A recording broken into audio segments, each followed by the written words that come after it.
What's going on, guys? Welcome back to the Chasing Clarity Health and Fitness Podcast. This is your host, Brandon DeCruz, and today is episode 95, where we're going to discuss the topic of the benefits of taking a lean building approach versus a dirty bulking approach. And we're also going to cover the optimal rate of gain for muscle growth. But before I do that, I do want to do a recap of last week's episode and then get into today's episode. But I also just want to let everyone know that we are going to be having an educational seminar, which I'll actually be presenting at, which is going to be the Against the Grain charity seminar. And this event will be coming up very shortly. So by the time that this episode is released, we'll actually, so I'm doing this in advance, will actually be a week out, but you guys will still have the opportunity to get tickets. And this event will be taking place on Friday and Saturday, February 9th and 10th, and will be held at Iron Health Strength and Conditioning gym, which is actually Jeff Black's gym. So if anyone is familiar with obviously my co-host, but with also the Nashville, Tennessee area, it's going to be at one of the best gyms in the area. It's going to be a 2-day presentation. And the presentation I'm going to be doing is entitled The Lean Gains Blueprint, Nutrition for Maximizing Muscle Growth. So if you guys have listened to the last few episodes of the show where I've covered building phases and you want to learn even more of like the nitty gritty details behind how to optimize your nutritional approach for gaining lean muscle tissue while mitigating excess fat gain, definitely come join us in Nashville. The unique aspect of this seminar, and if you guys have been a listener of the show for quite some time, you know that I've done every single year. I've presented at different seminars around the country, but something a little bit different about this year's seminar is that it's actually going to be a charity seminar. So 100% of the proceeds will benefit Vanderbilt Children's Hospital, and the tickets are only $105 each, which is the least expensive, seminar ticket that I've seen anywhere in this industry. So it really is just for a good cause. So if you're someone who has a passion for fitness, it's someone that is, you want to level up your approach, or you're a fellow fitness professional and or coach, and you want to be able to expand your skill set, I really do encourage you to come join us at the seminar, as it's not only for a great cause. So that's first and foremost a really good reason to come out, in and of itself, but it's also going to be a great educational experience and a great opportunity to network with like-minded individuals.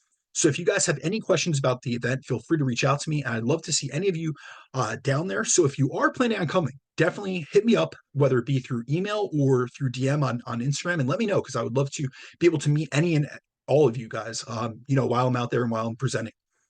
So this week's episode is going to be part 2 of my Nutrition for Muscle Gain series, which started with last week's episode, which was episode 94, where we compared building versus cutting phases and the benefits of getting outside of a mindset of restriction and into a mindset of abundance and addition. And in that episode, I covered topics including why your summer body is built in the winter, the benefits of going into a building phase to improve your long-term physique outcomes, the goal of building phases in and of themselves, why we want to be out of a deficit to maximize muscle gain, and why you're not going to be able to diet your way to the physique of your dreams, essentially, or, essentially to a leaner, more muscular physique. I also spoke about the benefit of going up to maintenance calories and beyond. Other topics including, why you want to be in a slight surplus to maximize muscle gain. I compared the rate of muscle gain versus fat loss, as well as why slow and steady approaches are the best, both in the context of fat loss phases, but also in the context of muscle gain phases. So right now, I'm 2+ months into a lean building phase of my own, and I'm taking a slow and steady approach to this process, which requires a lot of patience, but ultimately, I know that this is worth it for my personal physique goals. And also, as I'll cover on today's podcast, there are a lot of benefits of taking a lean building approach to nutrition for muscle gain. So before we get into today's topic, I want to do a quick recap of the importance of building phases and the goals of a lean building phase. So first and foremost, it's important to realize that we build the foundation of our physique during a building phase, whereas the fat loss phases are where physique refinement takes place.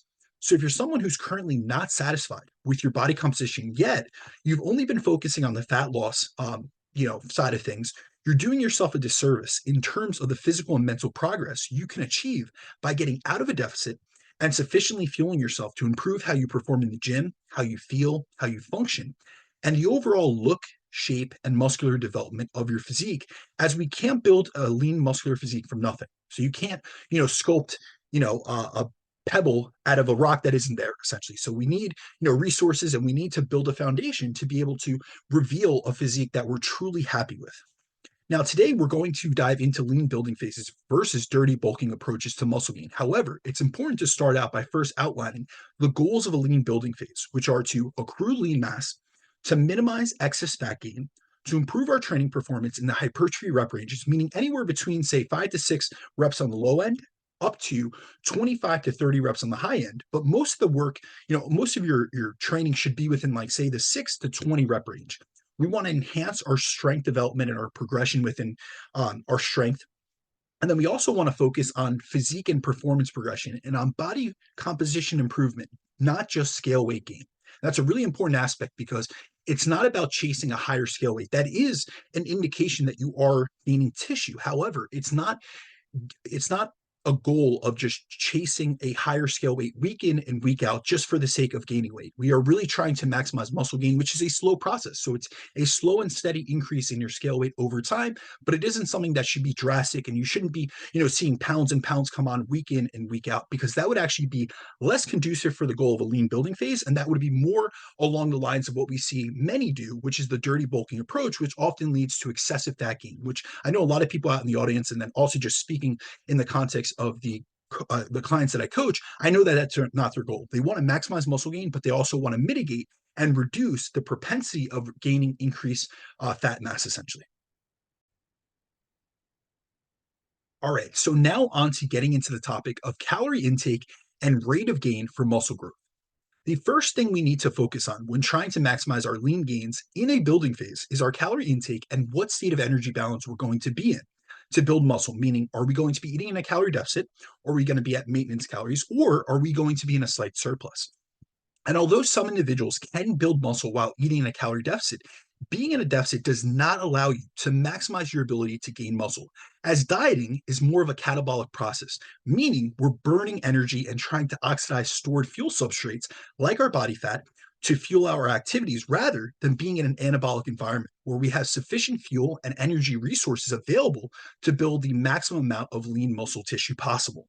And being in a calorie deficit has been shown to reduce muscle protein synthesis rates and levels by between 19 to 27% in research, which would limit the total amount of muscle that we can build, as stimulating muscle protein synthesis is the main process by which we synthesize new muscle proteins and actually add contractile muscle tissue, so the actual accrual of lean mass to our body.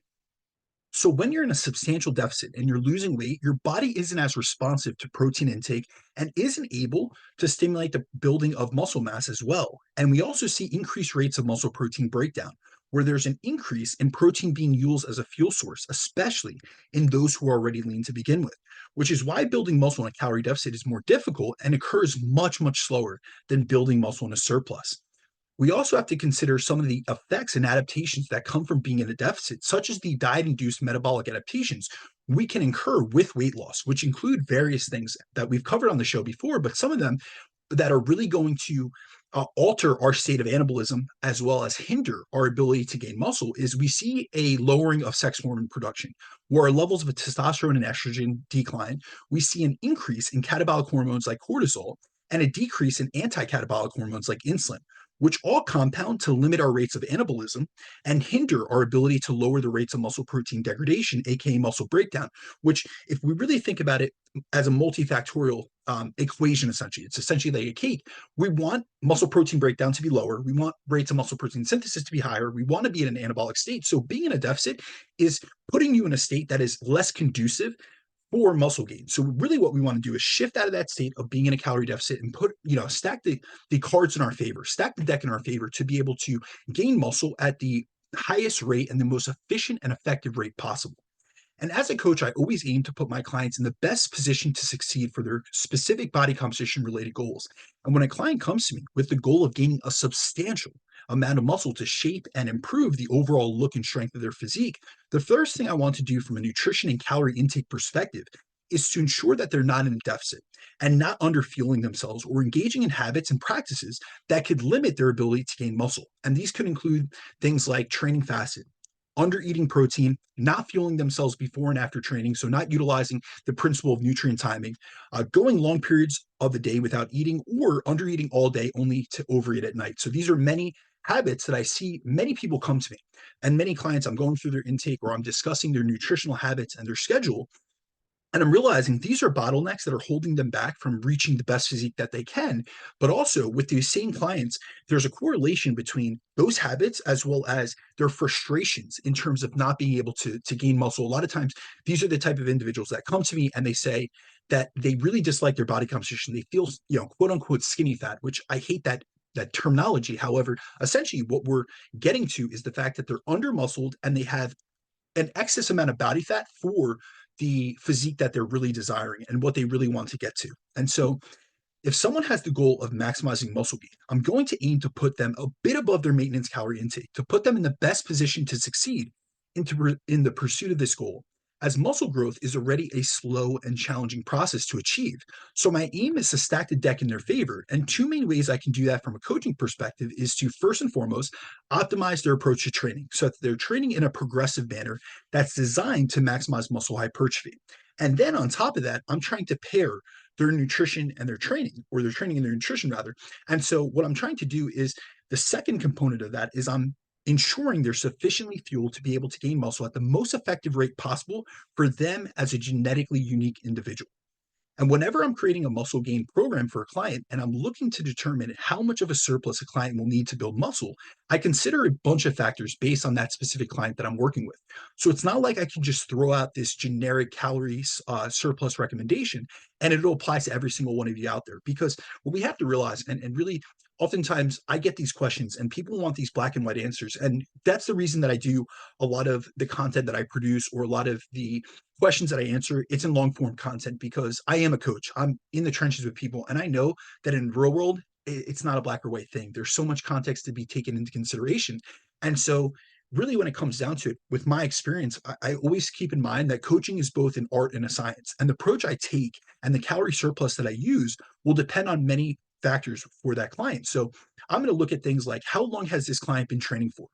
What is their level of advancement? So is this client a beginner? Are they an intermediate, or are they an advanced trainee? What is this client's training and nutrition history been like? Where is their current body composition starting at? And then how much muscle do they currently have? And how much muscle do they wish to gain, or do they need to gain to achieve the type of physique they're coming to me looking to achieve? So, despite the fact that I work with clients of all different backgrounds, ranging from lifestyle clients to other fitness professionals, trainers, gym owners, dietitians, nutritionists, and coaches, the one common underlying factor and characteristic of the vast majority of clients who come to me is that these are all high achievers. So, essentially, what I'm getting to is they're high performing individuals, whether that be in fitness, in business, or in both.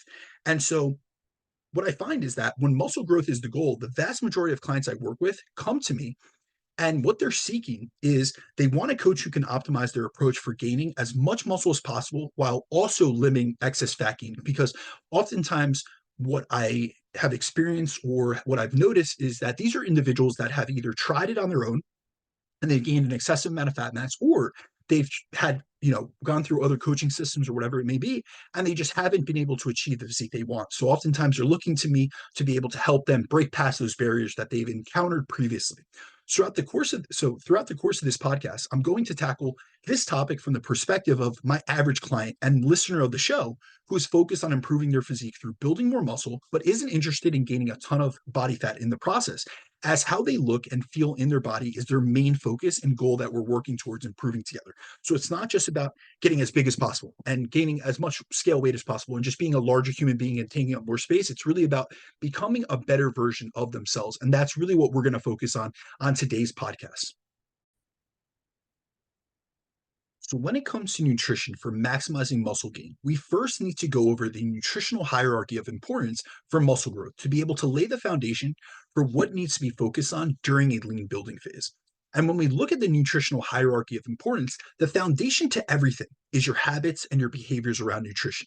And this essentially refers to what you can do and will do consistently, as I can design a well constructed diet designed to help you maximize muscle gain or to maximize body fat loss or whatever goal you have.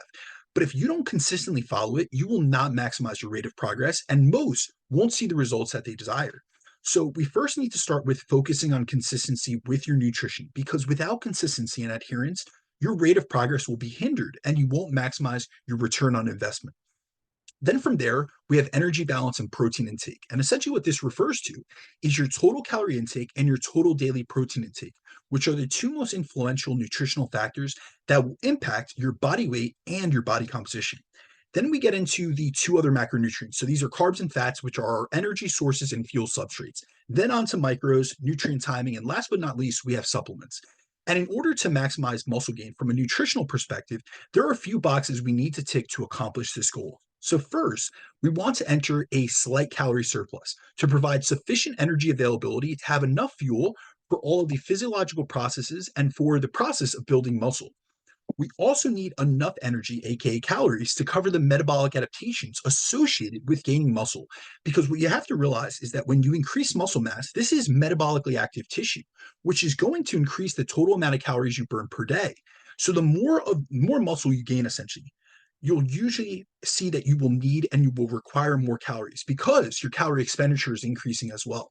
And we also need enough calories to make sure body mass is going up over time because unless you have an excessive amount of fat on your body, aka stored energy, or you're brand new to training, the likelihood of you gaining a ton of new muscle without gaining, body mass or actually seeing your scale weight go up, because remember, muscle is actual body mass in and of itself, it's fat-free mass. So the likelihood of you gaining a substantial amount of muscle without seeing the scale weight go up or your total body mass going up is unlikely, to say the least. Next, we want to ensure that we have adequate protein intake, both in terms of your total daily intake and then your distribution across the day to maximize anabolism and stimulate the process of muscle protein synthesis, which is required to grow new contractile muscle tissue. We also need adequate carbohydrate availability to fuel high intensity training like bodybuilding, aka hypertrophy training, and to also enhance the recovery and recuperation processes. Because without recovery, you can't adapt, and without recovery and adaptation, there is no growth. I also place a heavy focus and emphasis on building a diet for clients that's built on a foundation of whole foods. So, the vast majority of your diet should be coming from whole food sources, including things like lean protein sources such as lean meats and low fat dairy, vegetables, fruits, whole grains, and omega-3 essential fatty acids like fish oil or fatty fish sources. So that you not only hit your micronutrient needs, but also, or your macronutrient needs, but also your micronutrient needs. Then also there's a side benefit, which is something I've covered in many podcasts before. But by using mostly whole foods, we can lower our likelihood of over-consuming calories and accelerating our rate of fat gain, as the rate of muscle gain cannot be accelerated by just continuing to eat more and more food past a slight surplus. So eating a quality, whole foods-based diet that satiates you is an important component of nutrition that many seem to overlook during their building phases. Now, next, I want to cover the most common mistakes many make when it comes to how they approach their nutrition during a building phase. So, one mistake I see many make during their building phases is that they try to approach building muscle in the same manner and at the same rate that they do losing body fat, especially from a calorie adjustment, phase length, and timing perspective, as many are under the impression that they need to be in this massive surplus to grow and to build muscle. And whenever a new client comes to me, I do an in depth consultation process where I analyze what approaches they've used in the past to get where they are currently. And I find that many of the clients who come to me with the goal of building muscle have this mindset that has really been shaped by what they've done previously. And they have this mindset around the more calories they eat, the more muscle they'll build. But the fact of the matter is, you cannot, and let me say this very bluntly and make this explicit, you cannot force feed the process of growing muscle. What you need to realize is that eating more and more calories over time will yield a greater increase in your scale weight. But if you're taking in much more calories than what is needed to build muscle, which is generally maximized by using a slight and small calorie surplus, the majority of the weight you gain from that increase in calories and going way over and overshooting your calorie needs will be from an increase in fat mass, not muscle mass, which is not what most of you want. So, building muscle is an energy costly process. So, being in a slight surplus during a building phase is an effective way to set yourself up for success, as we want to ensure that you have enough nutrients and energy to fuel hard, stimulative training, and then also enhance recovery so that you can adapt to the demands of your training. But you cannot force feed muscle growth, nor will you be able to significantly accelerate your ability to accrue more muscle by just continuing to significantly bump calories up week in and week out, as many do in the opposite direction during a fat loss phase, where they just continue cutting more and more calories from their diet on a weekly basis. And if you're past the newbie phase of training, you will not maximize your muscle growth potential by simply hitting a slight, or if you are past the newbie stage of training, you will maximize your muscle growth potential by simply hitting a slight or moderate calorie surplus. However, going above that level of calories, in terms of calories, will not increase the amount of muscle you gain, as there's a limit to how much new muscle you can synthesize and add in one period of time, especially as you get more and more advanced and experienced with resistance training. Now, on the other hand, any extra calories you do take in excess that aren't being used to build muscle will be stored in fat, which basically has an unlimited storage capacity and can be gained and added at a much, much higher and quicker rate per week and per month and obviously per year as compared to the rate in which you can gain new muscle tissue. A building phase should be a time where we focus on recovering and reversing the metabolic adaptations we sustained during our previous dieting phases. We slowly and strategically increase our calorie intake to fuel hard and progressive training and promote recovery. And then we increase how stimulative our training is from an intensity and output perspective, and we focus on making the desired improvements to our physique. Unfortunately, many tend to take this suboptimal approach to building phases where they use this phase as a period to overindulge in junk food and slack off on their training and especially their cardio, which has negative ramifications on so many aspects of their body composition, their nutrient partitioning, their insulin sensitivity, their health markers, their ability to make progress, and most importantly, their overall health and longevity, both in terms of like their actual long-term health, but also in terms of longevity of actually staying within fitness and not getting frustrated and just falling off in all entirety. And far too many people treat a building phase, aka quote unquote, the off season as a time to force feed any and every type of food, thinking they can just force their rate of gain past the amount of muscle their body can physiologically gain on a week to week and a month to month basis, which is why so many end up putting on more fat than muscle and then end up being frustrated with their results. And these individuals are often left in a situation where they're left wanting to go right back into another aggressive dieting phase to lose the fat that they just gained, which can often lead these individuals to enter chronic yo-yo dieting cycles and or to never give a building phase another try due to the poor experiences that they've had in the past due to the suboptimal, approaches that they've taken. And it's important to realize that we can only assimilate so much of a calorie surplus into muscle. So pounding an excessive amount of calories in food in the name of gains is something that needs to be avoided. And this is something that I really want to get across to you guys.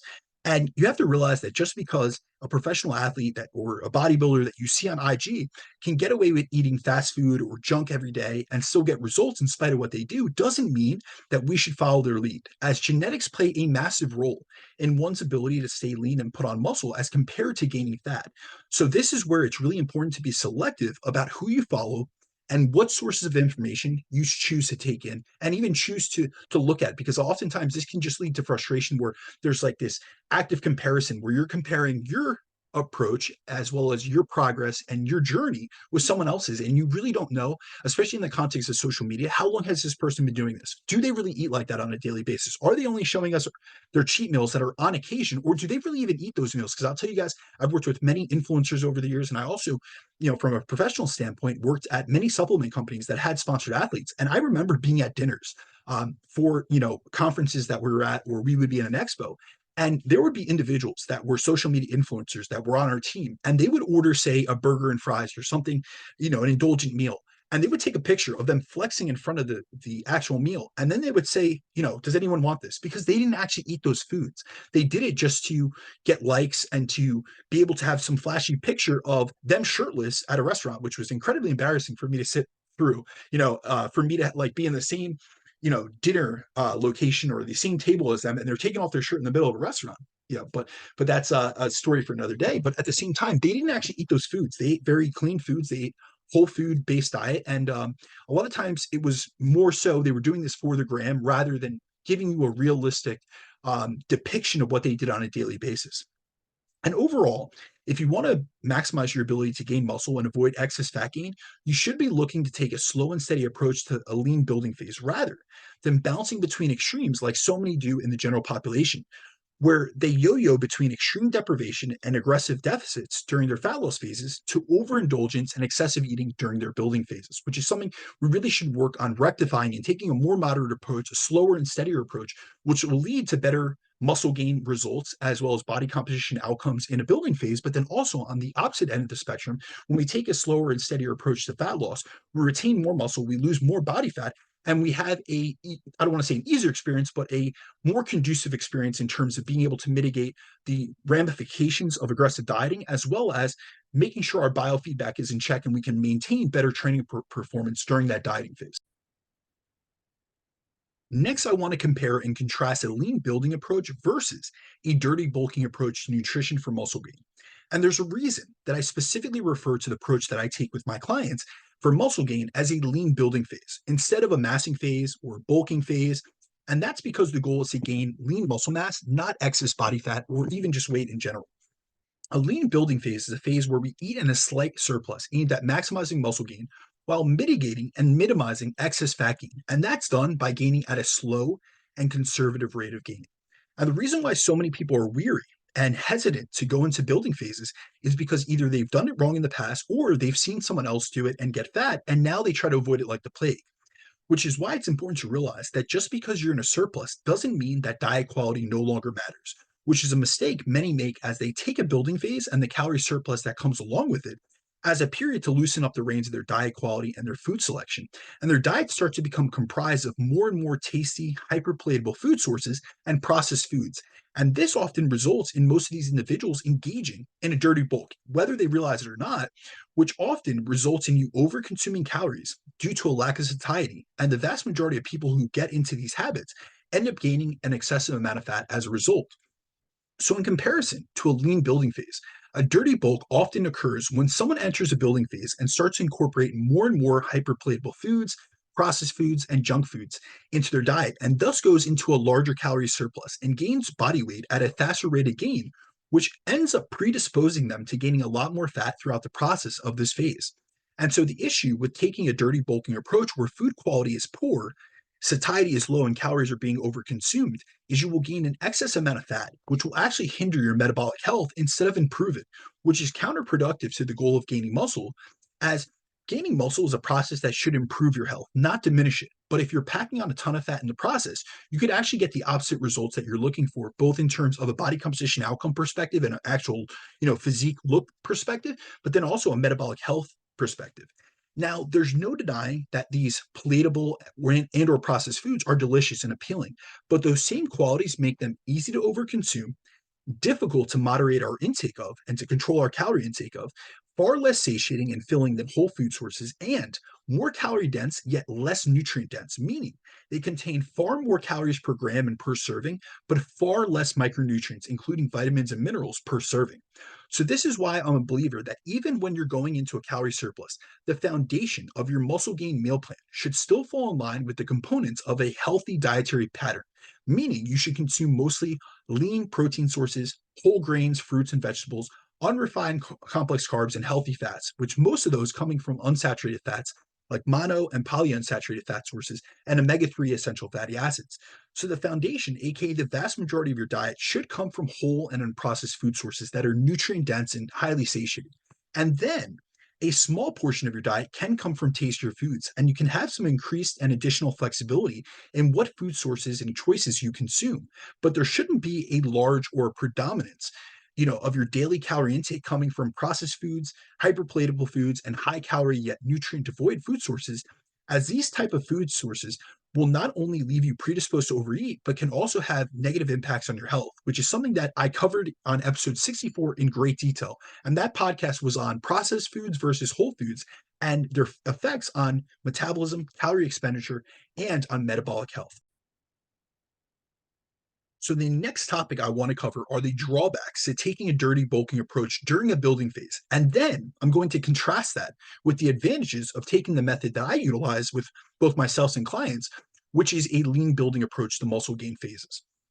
So one of the most common mistakes I see many make when it comes to how they approach the nutrition for muscle growth is they put themselves into far too large of a calorie surplus, which often results, and also within that, what they do is they go into far too much of a calorie surplus, but also they're aiming for a fast rate of body weight gain per month or per week, which often results in these individuals packing on a ton of fat in the process of building muscle.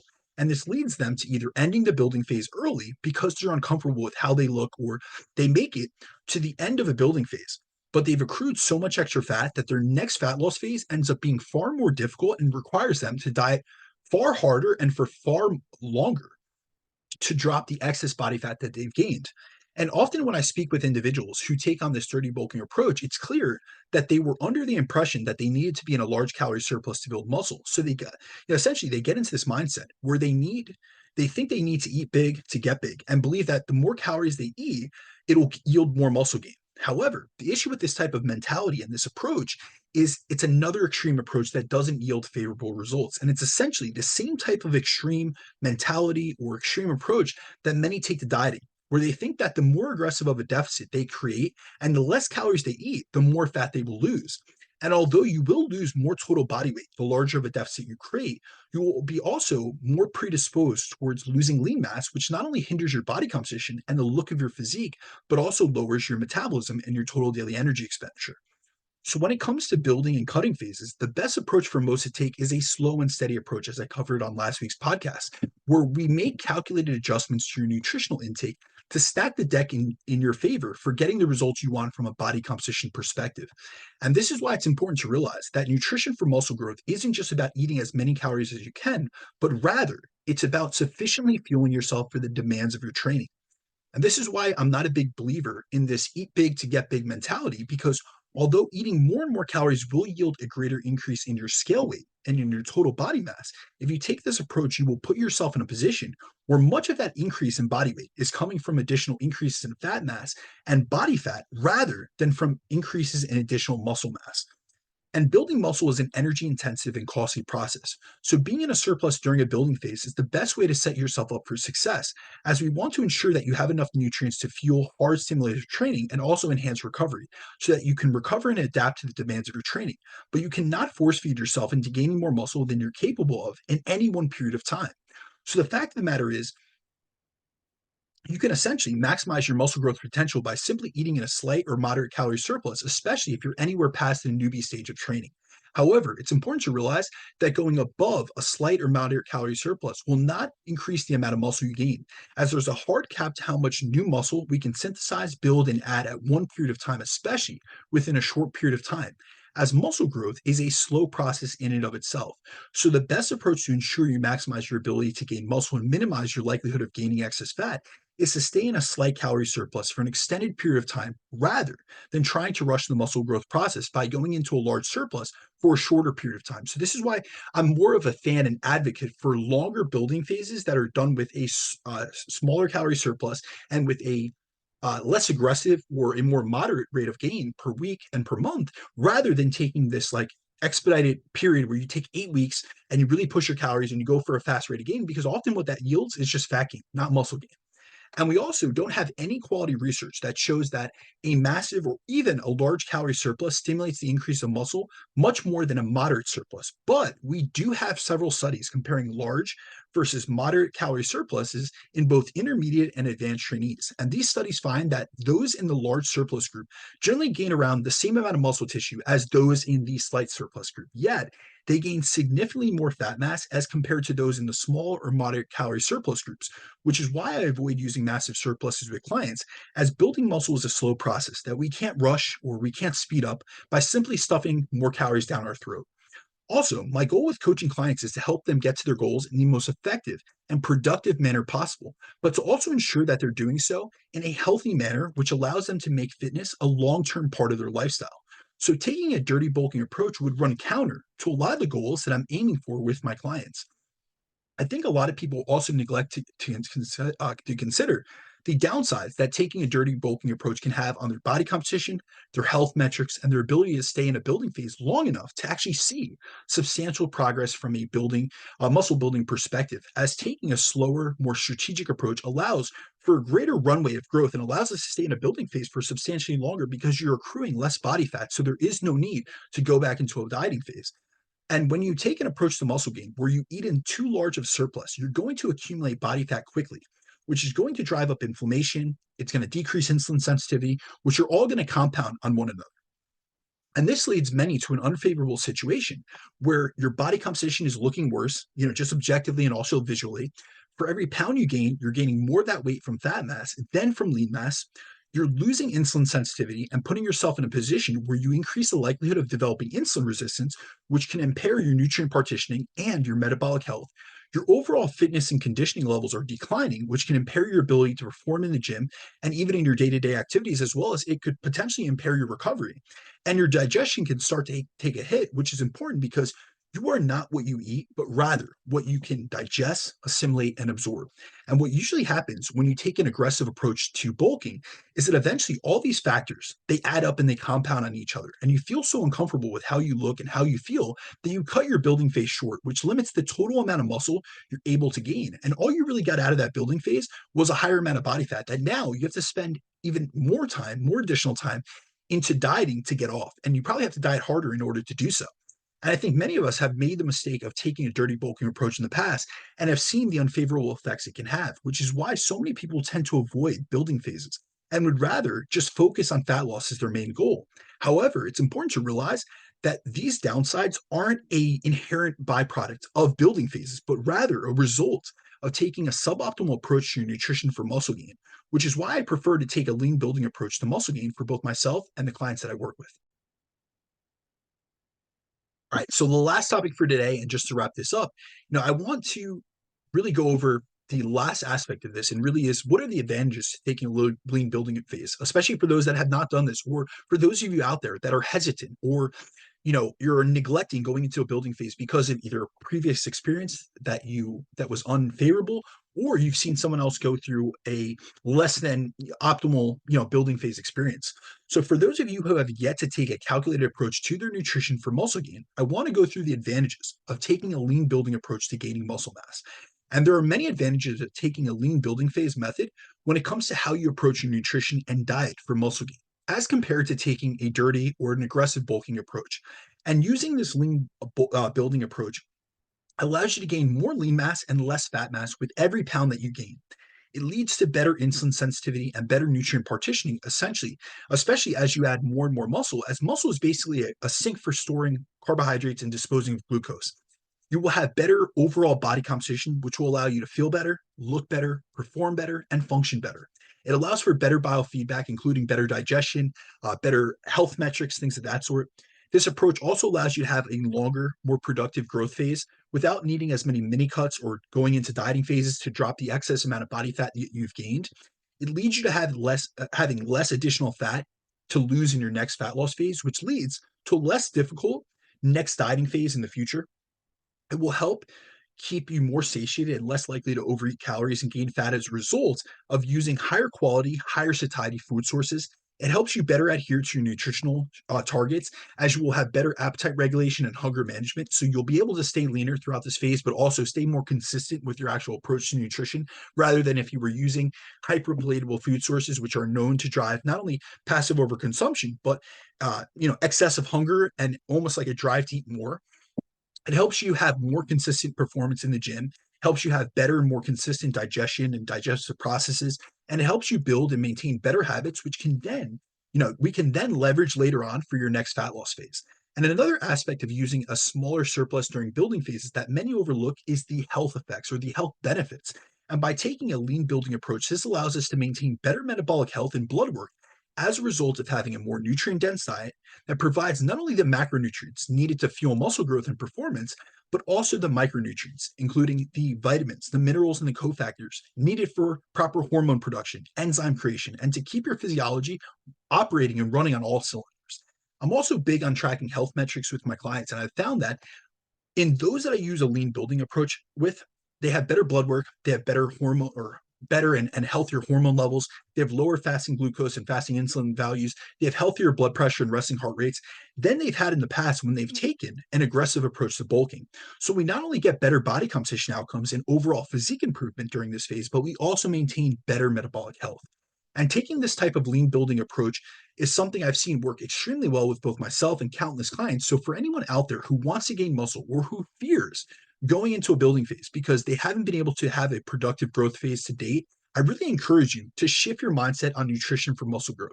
And if any of you have the interest or have an interest in doing a lean building phase and you need any help, feel free to reach out to me, as this is a phase I take many clients through and have been doing so for many years. And so really what I try to do is I try to set them up in a position where we're able to maximize their ability to gain muscle mass while mitigating the excess amount of fat that they've gained in previous building or previous bulking phases. As always, guys, thank you for listening to another episode of the Chasing Clarity podcast. If you need anything from me, whether that be one-on-one coaching or Zoom consultations, please feel free to reach out to me on my email, which is bdecruzfitness@gmail.com, or you can find me on my Instagram, which is at @BrandonDeCruz_. And also, please remember to follow the show, whether that be on Spotify or iTunes. Leave a review, preferably 5 stars, and share the episode on your stories so that we can continue to reach more listeners and to have a positive ripple effect on this industry.